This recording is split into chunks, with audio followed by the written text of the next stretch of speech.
இன்றைய புனிதர் அறிவோம். டிசம்பர் 29. புனித தாமஸ் பெக்கெட். அரசவையில் முக்கிய பொறுப்பு வகிப்பவராகவும் அரசரின் நெருங்கிய நண்பராகவும் இருந்த பெக்கெட் திருச்சபைக்கு ஆயராக தேர்ந்தெடுக்கப்பட்ட பிறகு திருச்சபையின் பணிகளுக்கும் திருச்சபையின் நலனுக்கும் மக்களின் நலனுக்கும் முக்கியத்துவம் கொடுத்து வாழ்ந்தவர்தான் தாமஸ் பெக்கெட். இவர் லண்டன் மாநகரில் கில்பர்ட் பெக்கெட் மெட்டில்டா இவர்களின் மகனாக 1118ஆம் ஆண்டு டிசம்பர் 21 அன்று பிறந்தவர். தாமஸ் பெக்கெட்டின் தந்தை பிரான்ஸ் நாட்டின் நார்மண்டியிலிருந்து இங்கிலாந்தில் குடியேறியவர். இவர் தந்தை துணி வியாபாரம் செய்து வந்ததால் குடும்பம் செழிப்பு மிக்கதாக இருந்தது. மெர்டோன் துறவமடத்தில் ஆரம்ப கல்வி கற்ற தாமஸ் பெக்கெட் உயர்கல்வி கற்க பாரிஸ் சென்றார். அச்சமயத்தில் தாமஸ் பெக்கெட்டின் தந்தைக்கு உடல்நலம் குன்றியதால் குடும்பத்தை பராமரிக்க மிகவும் சிரமப்பட்டார். குடும்ப பொறுப்பை ஏற்ற தாமஸ் பெக்கெட் கான்டர்பரி பேராயர் தியோபால்ட் இல்லத்திற்கு சென்று வேலைகள் செய்தார். இவருடைய பணியும் நேர்மையும் பிடித்து போனதால் மற்ற குருக்களை விட தாமஸ் பெக்கெட்டை அதிகம் நேசித்தார். பொலோக்னா மற்றும் அக்சரே நகருக்கு அனுப்பி குடியேற்ற சட்டம் திருச்சபை சட்டம் படிக்க வைத்தார். இவரை கற்றுத்தேர்ந்த தாமஸ் பெக்கெட் 1154ஆம் ஆண்டு திருத்தொண்டராக அருள்பொழிவில் பெற்றார். தலைமை திருத்தொண்டராகவும் உயர்ந்தார். பேராயரின் பரிந்துரையின்படி அரசர் 2ஆம் ஹென்ரியின் அரசவையில் அரசருக்கு அடுத்த நிலையில் 1154ஆம் ஆண்டு ஜனவரி மாதம் தாமஸ் பெக்கெட் பொறுப்பில் அமர்த்தப்பட்டார். தாமஸ் பெக்கெட்டை விட 15 வயது இளையவரான அரசர் ஹென்ரியும் தாமஸ் பெக்கெட்டும் நல்ல நண்பர்களாக இருந்தார்கள். ஒரே இதயமும் ஒரே மனமும் கொண்டவர்கள் என்று மற்றவர்கள் புகழும்படி வாழ்ந்தார்கள். அரசு கருவூலத்திற்கு சேர வேண்டிய வரிகளை தாமஸ் பெக்கெட் மிக திறமையாக கொண்டு வந்து சேர்த்தார். பண்ணையார்கள், ஆலயங்கள், ஆயர்கள் என்றெல்லாம் பாகுபாடு பார்க்கவில்லை. ஞானமுள்ளவர்களது வீட்டில் தங்கள் பிள்ளைகளை வளர்க்கும் அந்த காலத்தின் வழக்கப்படி அரசர் தமது மகன் இளைய ஹென்ரியை தாமஸ் வீட்டில் வளர்வதற்கு அனுப்பி வைத்தார். அவரும் அவரை தம் சொந்த மகன் போல பார்த்து கொண்டார். அந்த நேரத்தில் பேராயர் தியோபால்ட் இறந்தார். புதிய பேராயராக தாமஸ் பெக்கெட் தேர்ந்தெடுக்கப்பட்டார். எப்போதும் போல தாமஸ் பெக்கெட் நமக்கு ஆதரவாக இருப்பார், திருச்சபையின் தலைவர்களை 2ஆம் பட்சமாக நினைப்பார் என்று அரசர் ஹென்றி மகிழ்ச்சி கொண்டார். 1162ஆம் ஆண்டு ஜூன் 2ஆம் தேதி குருவாகவும் ஜூன் 3ஆம் தேதி பேராயராகவும் தாமஸ் பெக்கெட் அருள்பொழிவு செய்யப்பட்டார். பேராயரானவுடன் முதல் வேலையாக நோன்பிருந்து ஜெபித்து இறைப்பணிக்காக தம்மை முழுமையாக தயாரித்தார். முன்பு அனுபவித்த அனைத்து வசதிகளையும் துறக்க முடிவெடுத்தார்.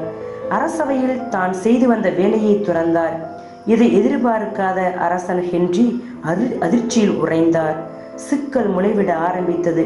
சில நாட்களுக்கு பிறகு தலைமை திருத்தொண்டர் பதவியை விட்டு விலகுமாறு அரசர் ஹென்றி அனுப்பி சொன்னார். அதற்கு தாமஸ் மறுப்பு தெரிவித்தார்.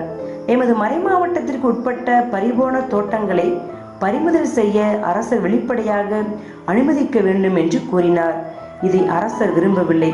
தனிப்பட்ட விருப்பத்தின் பெயரில் தலைவர்களுக்கு தரப்படும் காணிக்கைகளை அரசு கருவூலத்தில் கொண்டு சேர்க்க வேண்டும் என்று அரசன் விடுத்த அறிவிப்பை தாமஸ் பெக்கெட் நேரடியாகவே எதிர்த்தார்.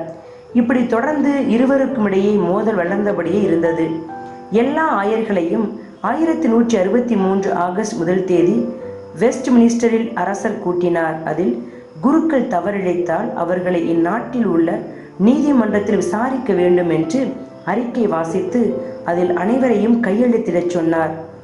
இங்கிலாந்தில் உள்ள திருச்சபை நீதிமன்றம் ரோமைக்கு மேல்முறையீடு செய்வதை இது தடுத்து இங்கிலாந்து திருச்சபை அரசரின் விருப்பத்திற்கு ஏற்றபடி நடக்க வேண்டிய கட்டாயத்திற்கு உட்படுத்தப்பட்டு இருந்தது. இந்த உள்நோக்கம் தெரியாத எல்லா ஆயர்களும் கையெழுத்து போட்டு விட்டார்கள். ஆனால் தாமஸ் பெக்கெட் மட்டும் கையெழுத்திட மறுத்தார். தாமஸ் பெக்கெட்டிடம் அரசர் தனியாக பேசினார்.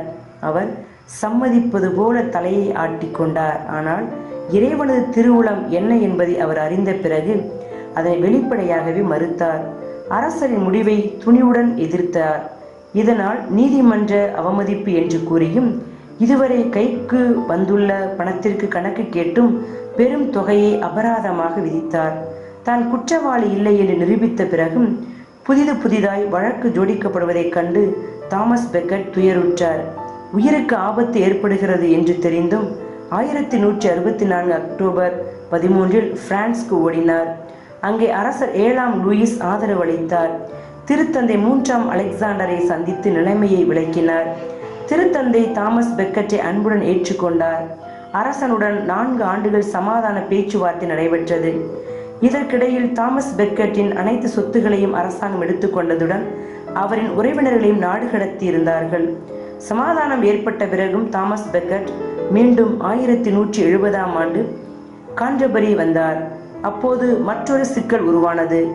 யார்க் பேராயர், லண்டன் ஆயர், சாக்ஸ்பரி ஆயர் மூவரும் சேர்ந்து இளைய ஹென்ரியை யார்க்கில் அரசராக முடிசூட்டினார்கள். இது கான்டர்பரி சலுகையை மீறிய செயல் என்பதால் அம்மூவரையும் தாமஸ் பெக்கெட் திருச்சபையிலிருந்து நீக்கம் செய்தார். இதனால் அவர்கள் தப்பி நார்மண்டிக்கு ஓடினார்கள். இதை அறிந்த ஹென்றி இவனிடம் இருந்து தன்னை காப்பாற்ற யாருமே இல்லையா என்று புலம்பி கோபத்தில் கத்தினார்.